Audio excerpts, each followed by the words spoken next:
Mamma mia, il calcio sta andando alla deriva. Sta andando alla deriva, vai giù. Il calcio, il gioco del calcio sta diventando proprio un domani sperduto. Cioè, sta diventando proprio. Sta scendendo proprio di livello. Vabbè. Bella a tutti i ragazzi, bello di nuovo livello. Aspetta, c'è mercato, Batman Napoletano. Come state? Spero tutto bene. Scusate per la un po' lunga. Vabbè, ma come vi ho già anticipato prima, in pratica, diciamo come vi ho anticipato prima, andremo a parlare del calcio, di perché il calcio sta andando alla deriva. Allora, partiamo dai dirigenti e poi andiamo ad analizzare nazione per nazione, serie per serie. Allora, la FIFA, che è FIFA, UEFA, la Federcalcio, la FIGC, sta dando troppe competizioni.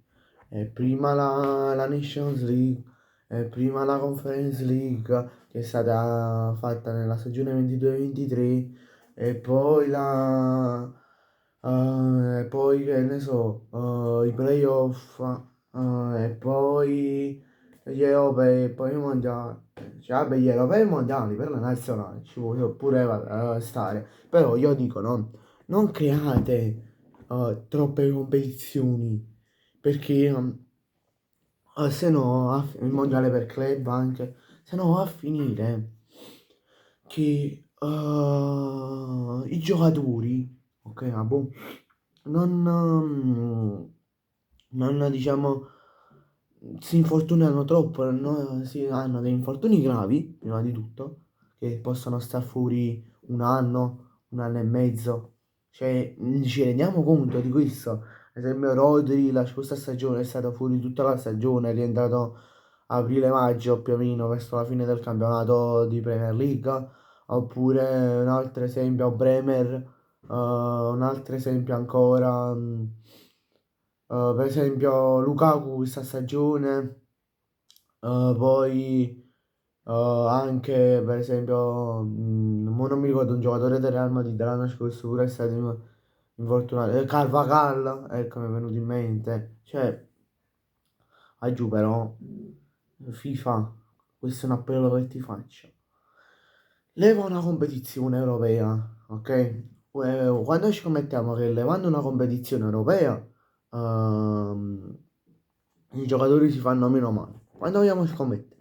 O levi i playoff e facciamo che la Nations League si gioca sempre prima dei mondiali e l'anno prima dei mondiali e la Nations League deve appunto decretare chi sia un nuovo formato della Nations League e chi diciamo vince la Nations League va in finale, cioè dalle semifinali di Nations League alla finale, a chi vince la finale vanno ai mondiali e gli ottavi e i quarti, chi arriva ottavo agli ottavi, o chi esce agli ottavi, scusate, e chi esce ai quarti oppure ai gironi non si qualifica.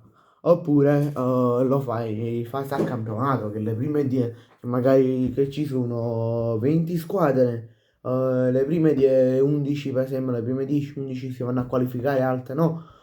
Cioè, questo oppure levi la Nations League e fai giocare solo i playoff. Cioè, ho capito che tu devi guadagnare, però, cioè, se tu vuoi guadagnare, ma poi non vuoi bene dei giocatori, a prescindere da chi sono, cioè, è inutile che guadagni, perché poi, se si fanno, per esempio, se va male i giocatori più importanti di una squadra, magari per esempio il Brasile si fa male Vinicius Junior, tutti i migliori giocatori.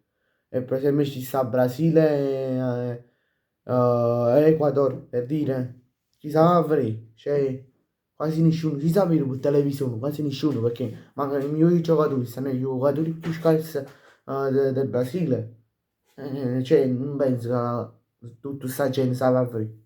Perciò, poi, a livello di campionato, per esempio, io me la prendo soprattutto con la Serie A. Perché? Perché, perché la Serie A, ok? Mo chi la gestisce, la FIFA, la FIGC, non lo so, cioè, se non mi sbaglio la FIGC la gestisce. La FIGC, o la Federcalcio, e anche la Federcalcio, deve dire, diminuiamo il campionato a 20 a 18 squadre e vediamo, ok, se dura così tanto il campionato, diciamo, se il livello di competitività aumenta. Facciamo come o come la Bundesliga che è un campionato a 18 squadre o come la Liga 1 che è un campionato a 16 squadre, diminuiamo le giornate. Se a 18 squadre facciamo 36 giornate al posto di 38 e se a 16 squadre facciamo 34 giornate al posto di 38. Cioè, vedi che diciamo, il livello di competitività che c'è tra le squadre aumenta di più. E poi, ok, bisogna aumentare il budget nelle squadre che vincono il campionato italiano e delle squadre che, cioè, che retrocedono.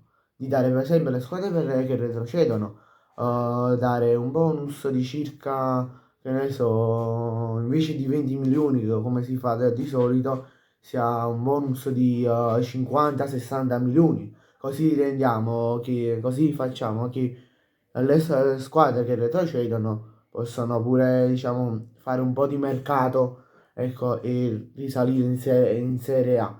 Eppure la squadra che vince il campionato al posto di quei 20, 25, 30 milioni che gli dai 70, 80 milioni, forse anche 100 milioni, ok? Diamogliene 90, ok? Non voglio esagerare, diamogliene 85, 90. E vedi che le squadre, ok? Ehm, e le squadre italiane che vincono il campionato fanno un mercato buono e che possono riconfermarsi anche in Champions League, nelle competizioni in cui si trovano, e anche in Serie A. Questo. Poi faccio anche un appello riguardante DAZN, ok? DAZN fa un abbonamento di 34,99 €, ok? Full, l'abbonamento full 34,99 €. Ah, boh. Prova tu per tutte, cioè 34,99 comprende la Liga Spagnola, la Serie A, la Serie B, basket se non sbaglio, padel, tutti gli sport in pratica, quasi tutti gli sport, anche la scherma.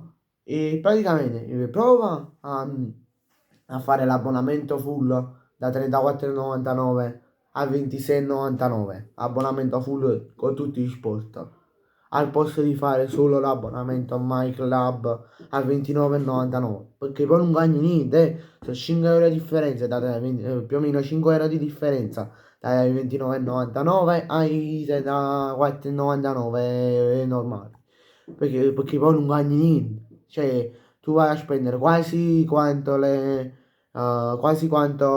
l'abbonamento normale, l'abbonamento full e ti vedi solo la mia squadra del culo. Non senso sta cosa. Allora, prova ad abbassare a 25,99 e vedi quante persone fanno l'abbonamento. Si vedono la Serie A, la Liga Spagnola, la Serie B, tutti gli sport che da Son offre. Invece di dire la pirateria uscita il calcio. Perché forse la pirateria uccide il calcio perché? Perché gli abbonamenti da Son e anche Sky, se vogliamo metterlo, sono troppo alti, i costi sono troppo alti e quindi vai a costringere le persone a, costringere le persone a farsi il pezzotto e non l'abbonamento normale. Vedi se in 25,90 con 25,99 € quanti abbonamenti ti fai rispetto annuali rispetto a un 34,99.